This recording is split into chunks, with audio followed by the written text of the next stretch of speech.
তো যাই হোক, আল্লাহ এলেম দিয়েছে, ক্ষুদ্র জ্ঞানে আমি যতটুকু বুঝছি, খুব বড় মুসিবতা যারা হয় তারাই নবীর আলোচনায় বসতে পারে, নবীর আলোচনায় আসতে পারে, নবীর মিলাদের আলোচনা করতেও পারে। বলে বলুন সুবহানাল্লাহ।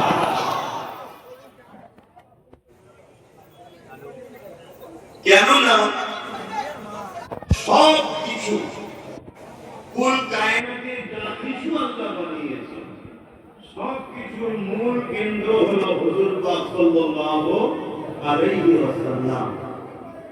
তিনাকে কেন্দ্র করে সব কিছু।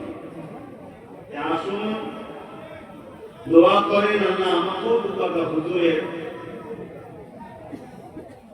মিলাদ উপলক্ষ করেছি, অকিয়া কিছু কথা বলার আল্লাহ আমাকেও তৌফিক দান করেন।